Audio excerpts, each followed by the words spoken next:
ഹോസേയുടെ പുസ്തകം 9-ാം അധ്യായം 1 മുതൽ 17 വരെയുള്ള വാക്യങ്ങൾ.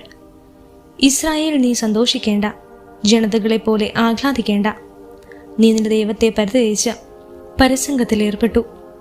എല്ലാ മെതിക്കളത്തിലും നീ വേശ്യാവേദനം അഭിലഷിച്ചു. മെതിക്കളവും മുന്തിരിച്ചക്കും അവരെ പോറ്റുകയില്ല. അവർക്ക് പുതുവീഞ്ഞ് ലഭിക്കുകയില്ല. അവർ കർത്താവിന്റെ ദേശത്ത് വസിക്കുകയില്ല. എഫ്രായിം ഈജിപ്തിലേക്ക് മടങ്ങും. അസരിയയിൽ വെച്ച് അവർ അശുദ്ധ ഭാഷണം കഴിക്കും. അവർ കർത്താവിന് വീഞ്ഞ് നൈവേദ്യമായി ഒഴുക്കുകയില്ല. തങ്ങളുടെ ബലികൾ കൊണ്ട് അവിടുത്തെ പ്രസാദിപ്പിക്കുകയുമില്ല. അവരുടെ ആഹാരം വിലാപരുടേതുപോലെയായിരിക്കും. അത് ഭക്ഷിക്കുന്നവരെല്ലാവരും മലിനരാക്കപ്പെടും. അവരുടെ ആഹാരം വിശപ്പടക്കാൻ മാത്രമേ ഉണ്ടാവൂ. അത് കർത്താവിൻ്റെ ഭവനത്തിൽ അർപ്പിക്കപ്പെടുകയില്ല. നിശ്ചിത തിരുനാളിലും കർത്താവിൻ്റെ ഉത്സവ ദിനത്തിലും നിങ്ങൾ എന്തു ചെയ്യും?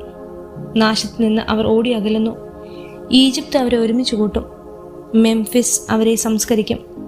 അവരുടെ വിലപിടിപ്പുള്ള വെള്ളി സാധനങ്ങൾ കൊടിത്തൂവ കരസ്ഥമാക്കും. അവരുടെ കൂടാരങ്ങളിൽ മുൾച്ചെടികൾ വളരും. ശിക്ഷയുടെ ദിനങ്ങൾ വന്നു കഴിഞ്ഞു. പ്രതികാരത്തിൻ്റെ ദിനങ്ങൾ ആഗതമായി. ഇസ്രായേൽ അത് അനുഭവിച്ചറിയും. നിന്റെ വലിയ അപരാധവും വിദ്വേഷവും നിമിത്തം പ്രവാചകൻ നിങ്ങൾക്ക് വിഡ്ഢിയായി. ആത്മാവിനാൽ പ്രചോദനായവൻ ഭ്രാന്തനായി. എൻ്റെ ദൈവത്തിൻ്റെ ജനമായ എഫ്രായിമിൻ്റെ കാവൽക്കാരനാണ് പ്രവാചകൻ. എങ്കിലും അവൻ്റെ വഴികളിൽ കെണി വച്ചിരിക്കുന്നു.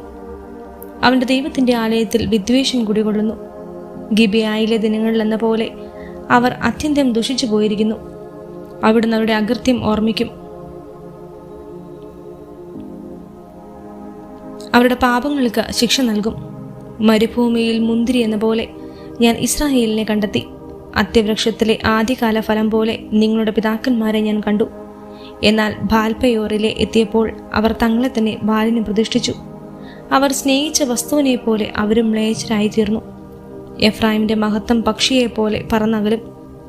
അവിടെ ജനമോ ഗർഭമോ ഗർഭധാരണമോ ഉണ്ടാവില്ല. അവർ കുട്ടികളെ വളർത്തിയാൽ തന്നെ ആരും അവശേഷിക്കാത്ത വിധം അവരെ ഞാൻ സന്താനരഹിതരാക്കും. ഞാൻ അവരിൽ നിന്ന് അകലുമ്പോൾ അവർക്ക് ദുരിതം. എഫ്രായിമിന്റെ സന്തതികളെ ശത്രുക്കൾക്കിരയാക്കാൻ ഒഴിഞ്ഞു വയ്ക്കപ്പെട്ടതായി ഞാൻ കാണുന്നു. എഫ്രായിമിന് തൻ്റെ പുത്രന്മാരെ കൊലക്കളത്തിലേക്ക് നയിക്കേണ്ടി വരും. കർത്താവെ, അവർക്ക് കൊടുക്കുക അങ്ങ് എന്തു കൊടുക്കും? അവർക്ക് അലസിപ്പോകുന്ന ഗർഭപാത്രവും വരണ്ട സ്തനങ്ങളും കൊടുക്കുക. അവരുടെ അകൃത്യങ്ങളെല്ലാം ഗിൽഗാലിൽ ആരംഭിച്ചു. അവിടെ വെച്ച് ഞാൻ അവരെ വെറുക്കാൻ തുടങ്ങി. അവരുടെ അകൃത്യങ്ങൾ നിമിത്തം എൻ്റെ ഭവനത്തിൽ നിന്ന് അവരെ ഞാൻ ആട്ടിപ്പുറത്താക്കും. ഞാൻ അവരെ മേലിൽ സ്നേഹിക്കുകയില്ല. അവരുടെ പ്രഭുക്കന്മാർ ധിക്കാരികളാണ്. എഫ്രായിമിന് ഉറുമയേറ്റു. അവരുടെ പേരുകൾ ഉണങ്ങിപ്പോയി. അവർ ഇനി ഫലം പുറപ്പെടുവിക്കുകയില്ല. അവർക്ക് മക്കളുണ്ടായാൽ തന്നെ ആ അരുമ സന്താനങ്ങളെ ഞാൻ വധിക്കും. എൻ്റെ ദൈവം അവരെ പുറന്തള്ളും. കാരണം അവർ അവിടുത്തെ വാക്ക് കേട്ടില്ല. അവർ ജനതകളുടെ ഇടയിൽ അലഞ്ഞു തിരിയും. ഹോസിയ 10-ാം അധ്യായം 1 മുതൽ 15 വരെയുള്ള വാക്യങ്ങൾ. സമൃദ്ധമായി ഫലം നൽകുന്ന ഒരു മുന്തിരിച്ചെടിയാണ് ഇസ്രായേൽ. ഫലമേറുന്നതനുസരിച്ച് അവൻ ബലിപീഠങ്ങളും വർദ്ധിപ്പിച്ചു. രാജ്യം അഭിവൃദ്ധിപ്പെടുന്നതിനൊത്ത് സ്തംഭങ്ങൾക്ക് ഭംഗിയേറ്റി. അവരുടെ ഹൃദയം വഞ്ചന നിറഞ്ഞതാണ്. അതിനാൽ അവർ ശിക്ഷയേൽക്കണം. കർത്താവ് അവരുടെ ബലിപീഠങ്ങൾ തട്ടിയെടുക്കും. സ്തംഭങ്ങൾ നശിപ്പിക്കും. അവർ പറയും, കർത്താവിനെ ഭയപ്പെടാത്തതുകൊണ്ട് ഞങ്ങൾക്ക് രാജാവില്ലാതായി. ഉണ്ടെങ്കിൽ തന്നെ ഞങ്ങൾക്ക് വേണ്ടി അവന് എന്ത് ചെയ്യാൻ സാധിക്കും? അവർ വ്യർത്ഥ ഭാഷണം നടത്തുന്നു. പൊള്ളവാക്കുകൾ കൊണ്ട് അവർ ഉടമ്പടി ചെയ്യുന്നു. ഉഴവുചാലുകളിൽ വിഷമുള്ള കളകൾ മുളയ്ക്കുന്നത് പോലെ വ്യവഹാരങ്ങൾ പൊന്തിവരുന്നു. ബെദവനിലെ കാളക്കുട്ടിയെ ചൊല്ലി സമരിയ നിവാസികൾ ഭയചകിതരാകും. അവിടുത്തെ ജനം അതിനെ ഓർത്ത് വിലപിക്കും. വിഗ്രഹാരാധകരായ പുരോഹിതന്മാർ അതിന് നഷ്ടപ്പെട്ട മഹത്വം ഓർത്ത് പൊട്ടിക്കരയും. മഹാരാജാവിന് പാരിതോഷികമായി അത് അസിറിയയിലേക്ക് കൊണ്ടുപോകും. എഫ്രായിം നിന്നാപാത്രമാകും. ഇസ്രായേൽ തൻ്റെ വിഗ്രഹത്തെ ഓർത്ത് രചിക്കും. വെള്ളത്തിൽ വീണ കമ്പ് പോലെ സമരിയ രാജാവ് ഒലിച്ചു പോകും. ഇസ്രായേലിൻ്റെ പാപഹേതുക്കളായ ആവാനിലെ പൂജാഗിരികൾ നശിപ്പിക്കപ്പെടും.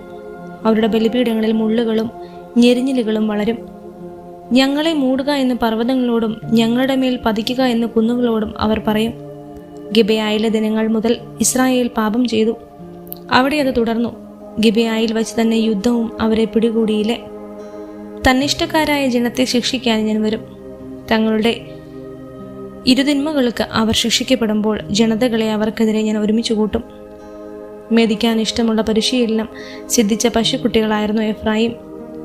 ഞാൻ അവരുടെ അഴകുള്ള കഴുത്തിൽ നുകം വച്ചില്ല, എന്നാൽ ഞാൻ എഫ്രായിമിന് നുകം വയ്ക്കും. യൂദാ നിലം ഒഴുകണം, യാക്കോബ് കട്ട ഉടയ്ക്കണം.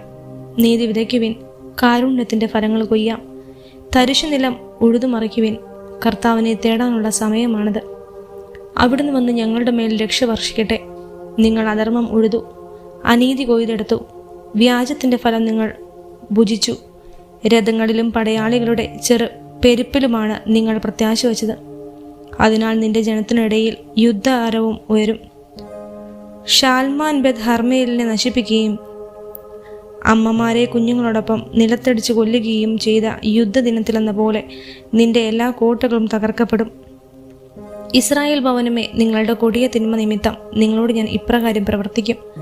പ്രഭാതത്തിൽ തന്നെ ഇസ്രായേൽ രാജാവ് ഉന്മൂലനം ചെയ്യപ്പെടും.